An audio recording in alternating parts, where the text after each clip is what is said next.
Yo, what is going on, Steeler Nation? Welcome to Steel Factory Podcast episode 226. I am joined by my co-hosts Junior and Chewy.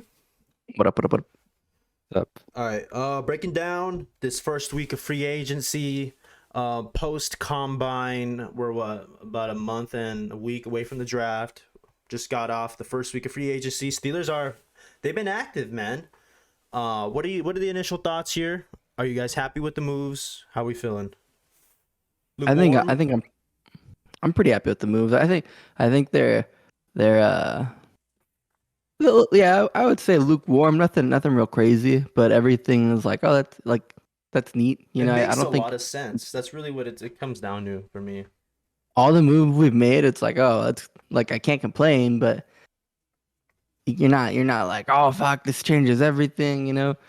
We were on the couch last night, me and Chewy, when the Isaac Seumalu news broke, and I think I hopped. I don't know if Chewy was looking at me, but when I read the tweets, I got pretty gassed up. And Yeah, you were. it's pretty rare for a Steeler free agency move to do this. But the Weidl / Khan era is here.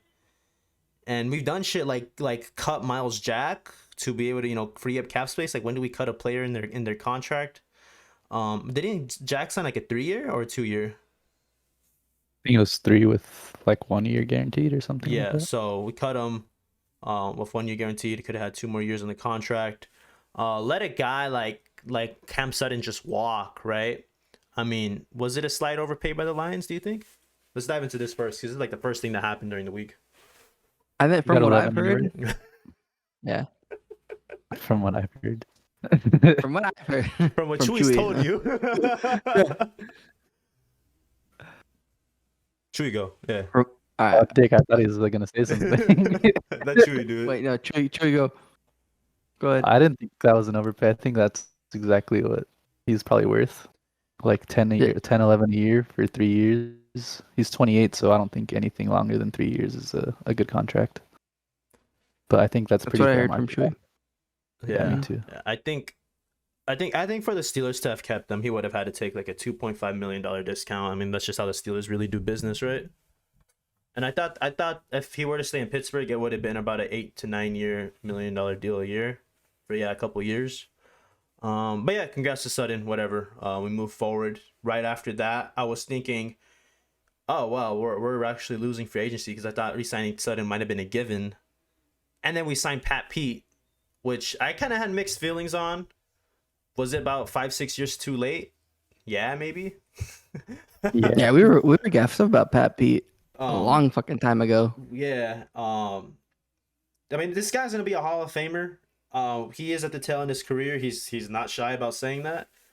But I'm really, above all, just interested to see what we're gonna do with him. Very true. We're talking about this last night. Is he just gonna play outside? Do you think? Do you think he makes the move to safety? Do you think he just plays a little bit of everything? What do you think? I'm thinking more outside, which I'm okay with. I don't know if he's athletic enough to be moving around through the slot and outside, or even playing a lot of safety. Yeah, I think it's either going to be safety or outside corner. because I think the I think I'm. initial go. Whatever. I was gonna say I think I'm most excited about like what this means for our draft. Like if Right. we're letting someone like Cam Sutton go and he's in his basically what's his prime right now, about to be 28. Yeah, I think we're definitely gonna go corner. We have 3 picks in the top 50 in a very corner heavy draft. So this is exciting there. I did see that. I mean, he did have 5 picks with Minnesota last year. He was playing pretty high off the line of scrimmage last year, right? When he was playing, man on the outside. So we'll see though. Cause Sutton he wore a lot of hats last year. Yeah, he moved all over the place, played outside, inside. But on top of all this too, we have not re-signed Edmonds, so we still have a open spot at safety. I did see we re-signed Casey. Um, Casey's more of a free safety though, right? Yeah, he's more of a single high, like ball hawk. I do think maybe Casey could partially fulfill that kind of like just that dynamic role that Sutton played. I could see that happening maybe. But yeah, he's not gonna be an every down player, corner, even DB. But we'll see what happens there. But yeah, speaking of Edmonds, we'll get to the offense side of the ball in a second. This ties in also too to the two linebackers re-signed. But yeah, what was the thoughts here? We wanted to talk about what if Edmonds were to play that dime linebacker role. I know Junior wanted to speak on this. I mean, I think just 'Cause that was we- always like that was always his like that was the position that like everyone had in mind with him ever since we drafted him. He was like, this was a big safety, and this is someone that's just going to be playing like in the middle of the field and really taking over that, 'Cause- right? Like that was always his role, and that's what I thought we would always be doing with him. And right now seems like the perfect time to do it with him, especially because none of the linebackers we got are particularly good in coverage. Right. And the data came out, or whatever, the metrics of him compared to Ryan Shazier, just in terms of like size and all that, speed. They're pretty similar. I think Shazier probably does have like 15, 20 pounds on him. But that's something that could always change. I'm interested to see what happens. Like, could we go safety high in the draft? Who knows at this point? That's something to keep an eye on. But yeah, like we touched on, the linebackers, we signed Cole Holcomb from Washington, right? And who was the other guy from the Dolphins? Landon something. Landon Roberts. Landon Roberts. Both guys, yeah, like apparently they're good against the run, suspect against the pass. At the very least, they're upgrades over Spillane and Bush, right? Yeah. Pretty marginal upgrades, but like you're going from like bottom 10 linebacker group in the league to average, which is pretty nice. I do like that, yeah, we did cut Miles Jack, and we basically just turned that money into two linebackers that would probably start, that were the green dot on defense for their teams, and were also team captains for their teams last year. So who knows what'll happen there. But yeah, you just had to just completely redo that group after what they combined for like 1 sack and like 4 tackles for loss, 0 interceptions, 0 forced fumbles. That is just terrible. And Bunch of non-factors. linebacker is an interesting position in this league now that we have such a high passing rate, and the run's there still, but yeah, you gotta have linebackers that are dynamic enough to cover just slot guys, those tight ends that are freaks of nature, running backs even. But yeah, we'll flip it over to the offense now, where we signed 2 huge guards, that were straight from, I guess Andy Weidel. He's had history with them on the Eagles. One of them played a year on the Jets. Herbig, right? Yeah. He signed a 2-year, like $4 million deal, and then the splash yesterday with Seumalu from the Eagles, a veteran. I think he's about to turn 30, right? Or he's just turned 29. Yeah, he's 29 right now. That's the big splash there.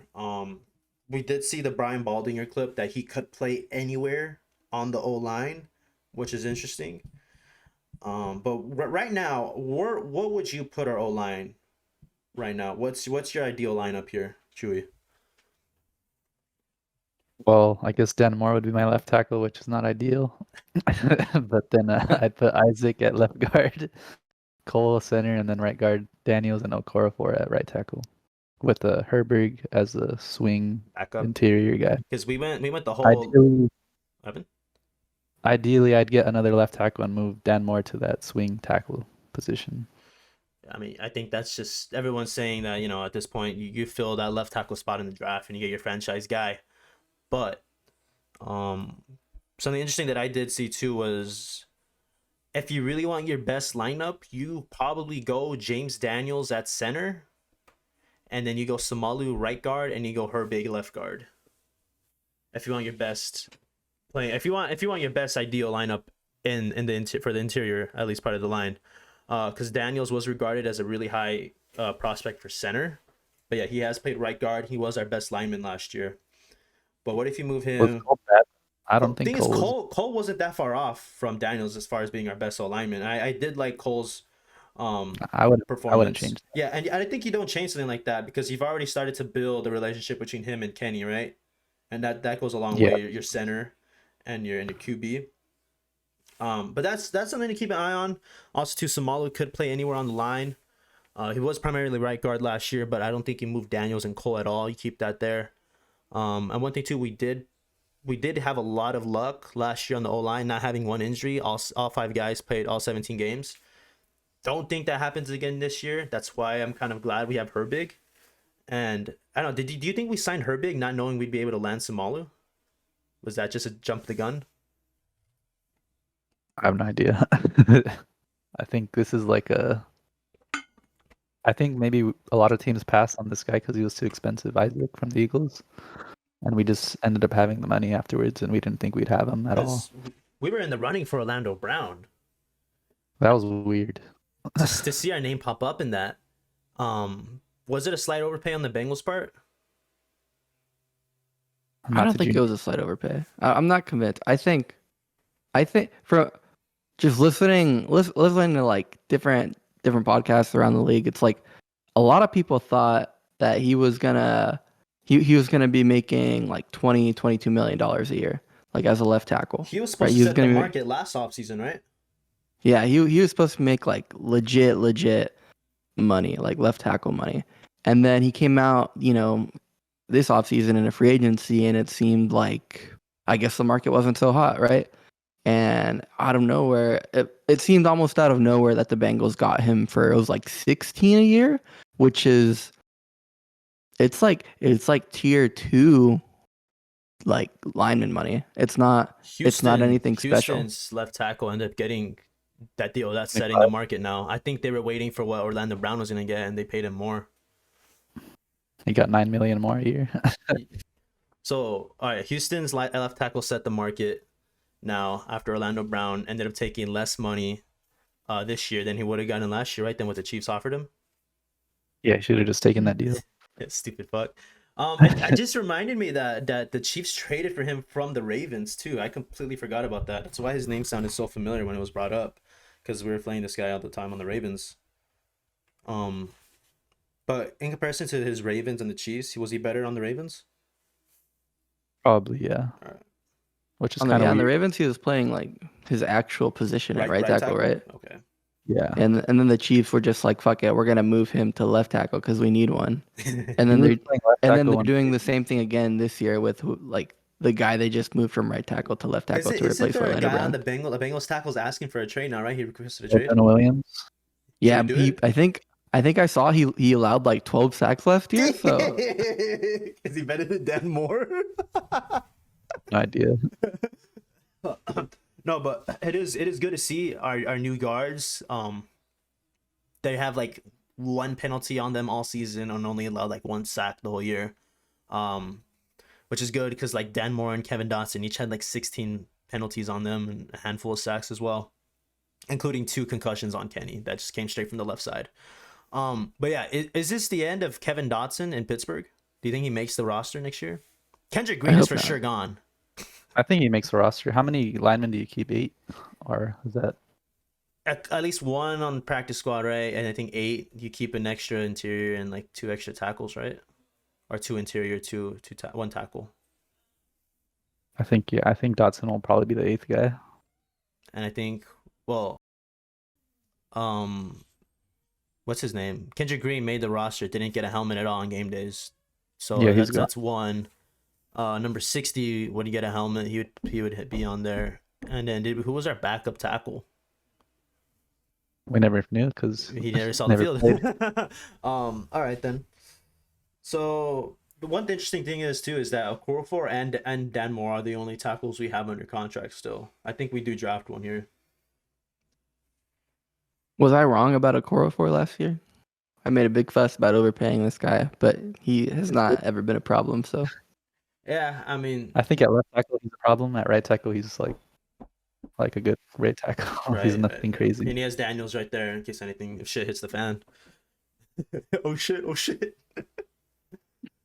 I think we're solid though. I think if we do, I mean, thankfully this draft is deep and we got 3 top 50 picks. I think you make the splash, get a top 5 tackle in this draft, a left tackle. Hopefully a true left tackle. I think that's what we really need. And then I think we're looking at a top 10 O-line in the league, right? Just like that. I can't compare other lines with I that. don't I love giving us One- gas, and he's a like, lot nah, nah, A lot of O-line is I don't know about scheme, that one. nah. like the Eagles' scheme last year was amazing for their linemen. You have to have like badass coaching for that. And who I think Pat Meyer, right? He did a pretty good job last year. We'll see what happens year 2. But fuck you to the person that tweeted out to kill everyone's vibe that we still have Matt Canada as our OC. That one fucking sucks. Like all this fun I'm having with free agency so far. I mean, it's The whole whatever. time it's like, whatever. yeah. We'll see, man. We'll see.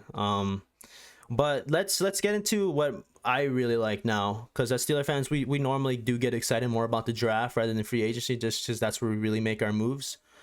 But all right, let's see now. Where does this put you at for the draft now? What's gonna move the needle now? Where are you leaning? Corner first round? Do you get the playmaker in Addison still? I think the biggest needle mover is just corner in first round, and it makes the most sense because it's we let our best corner leave for nothing, and not that he was like amazing, right? Like Sutton was like a great corner too, Yeah. but I do as think your people number were one guy, it's not it. overrating him a tad bit. I think he's good. Don't get me wrong. Does he deserve that? What, 11 million a year? Sure. I do think people are making it out to be a bigger blow than what it is, though. Yeah. Look, he deserves 11 million a year, but like you have to contextualize the top dogs and corners are fucking 18, 19. I think Ramsey just got 20, right? And then like I think also we have to draft the corner in the first round just because we have to look at the big picture here. Our division, and you have Millette, Wallace, and Pat Pete as your only corners right now. Yeah, that's nobody. Yeah. We have to look at our division first, dude, and that's typically how a lot of teams around the league build. It's like, okay, who exactly do we really have to beat in order to compete? So let's say here, everyone's saying Joey Porter Jr., not just because of the name, but just because that's where the corners in the draft will line up. We'll end up with what Porter will play the second or third, and he'll be there at 17. Obviously, his dad played for the Steelers. The big question is this guy going to be good enough to line up with Jamar Chase twice a year, maybe even 3 times a year if we get to the postseason? I think that's the biggest question. That's I don't even know. That's what needs to be answered here. That's what needs to be addressed. I don't even know if like what kind of corner profile he is, right? Because there's a couple different kinds. There's like reactive guys that are really good at just like watching you play, and there's guys that know how to read routes incredibly well, and they're more about like like crushing tape, right? Mm-hmm. And then you have to also think about like the kind of corners that give Chase trouble. And I don't know the stats offhand for like who does Chase really struggle against, if anybody at all, because he's a fucking premier wide receiver, right?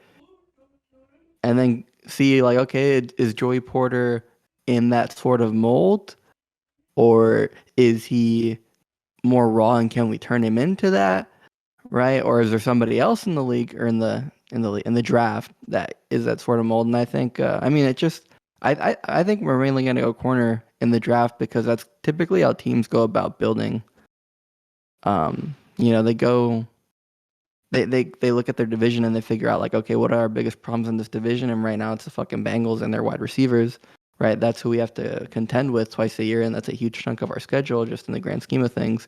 And then after that, you go into like, okay, who the fuck is in our division that's going to make it tough for us to win, right? Like the Chiefs, and how they then had to contend with the Bengals, and they really struggled with, and that was, and the way the Chiefs went about it was more like scheme, right?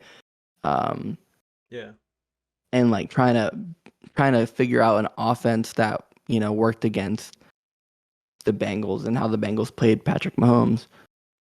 And then eventually get into the Super Bowl, and that's a crapshoot, right? Mm-hmm. But right now, what we're focused on, what we should be focused on, beating is the Bengals. Is beating the Bengals. That's the best team in our division. We need to beat the Bengals. Because getting a guy like Devin Bush, that was a response to not only the Shazier stuff, but we went up against Lamar Jackson. He was coming off MVP seasons, right? Yeah. Yeah, I mean, And then just Bush fucking stop the sucked run. though. Stop Yeah. being able to chase a Also, quarterback like that. That guy was fucking quick off the draft.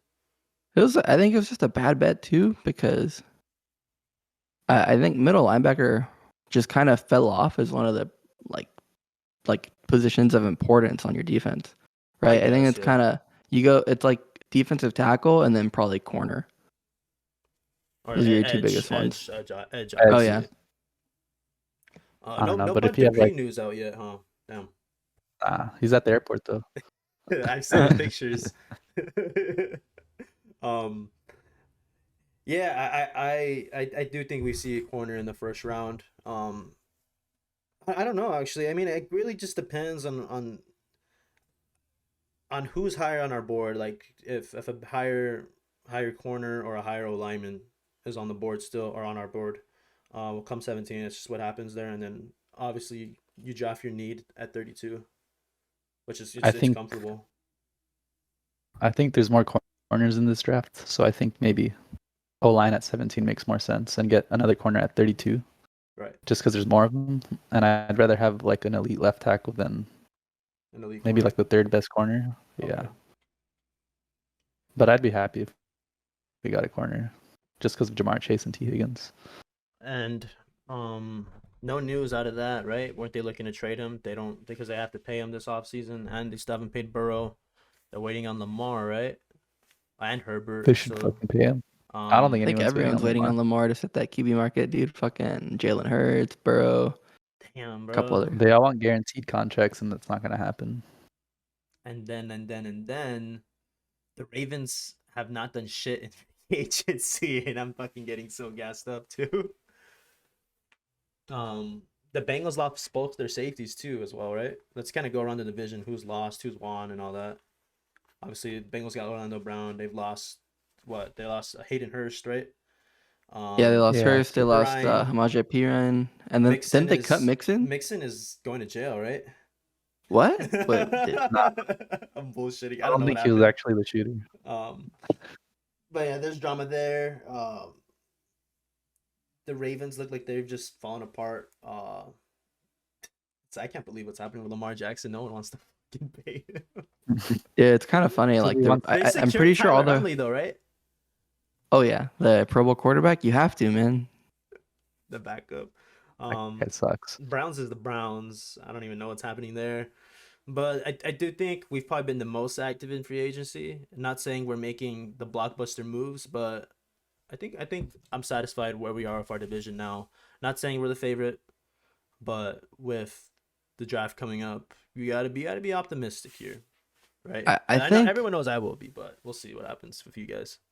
I really like how we've gone about like building the team right now. It seems like anyone that's a real needle mover, we kind of fucking we lock them down and really do our best to make sure they're here for a long time. Like Fitzpatrick and Watt and Hayward, you know, people that like really are the cornerstones, so to say, of our team, right? Whether it be defense or offense, and then anyone that's more of like Role a player, mid tier. yeah. Not no. I was gonna say that like we kind of lock down role players because they're cheap and all of their contracts are really easy to fuck with and make room for whenever we need, right? Right. But we kind of like shy away from any real mid tier players, guys Are you that like putting are good. Sutton in that category? I'm putting Sutton in that category. Edmonds? Like I'm putting Edmonds in that category. Like guys that are good, Replaceable, though. Expendable. but like yeah, like they're not like leagues and bounds better than they're role not pro players. bowlers. They're not all pro. Yeah, okay. Yeah, like, I'm it's thinking easy to back find. when we made the tier list, right? Yeah, like it's Yeah. easy to find someone that's like 80% is good for them for half as much. Okay. Right. Yeah. And that's what you're Right. getting. I mean, I was gonna say yeah, that's what we did at my middle linebacker, but we just had to completely recreate that room because of just how disappointing they were. Everyone's been bitching about Spillane the last 2-3 years, but yeah, Bush was a bust, and Jack, I feel like just since week 1, it's just been a decline all the way through to week 18. But anything else to add, guys? Oh, did we touch on Ogunjobi, that resign? We could bring up the numbers. I don't know where you guys wanted to put that on that overpay or not. It's a 3-year deal, 28.75 million, but it'll be 21.75 million in the first 2 years. I like it. I like. All right. I Nothing think crazy. I think we if he's healthy, it's worth every penny. You just don't know because the guy is in his late 20s and he has a pretty long history of injuries. So we'll see. We'll see. I did like him last year when he was healthy, of course. So yeah, we went over everything in free agency, touched on what this means for the draft. We'll get into our next mock draft probably in the next episode, right? Um, We'll do it live. Fuck it. we'll do it live. Fuck it, we'll do it live. And yeah, I mean, anything else we want to add on, guys? Anything else around the league you want to touch on, maybe before we wrap this up? Nothing really. I just think Khan and Wydell seem to be making a lot of real good and smart moves, and you definitely see Wydell's influence so far. Yeah, I like it so far. Yeah. I think that'll do it for us today, guys. We're just about to hit the 30-minute mark. Thank you guys for tuning in. I'm really happy with the moves. It feels like it's just another Steelers offseason where they're doing everything right and they're addressing our needs and filling in holes. Still a lot to do. We still got to find another strong safety. Still kind of need more D-line depth. We still need a left tackle, which I think is more towards the draft. Steven Sims, I'm surprised we haven't done anything there. And we still have Olszewski under contract. Of course, we have Deontay Pickens locked up. Calvin Austin, something we need to keep an eye on too. Yeah, we need a wide receiver, dude. We don't just trade like our number 2 going into the season last year and then not get anyone else. Should we talk about Juju going to the Patriots? Nah, huh? Just put that fucking picture like That's so stupid. But that'll do it for us today. We'll wrap this up here. Thank you guys for tuning in. Make sure to like, comment, and subscribe. And peace out, guys.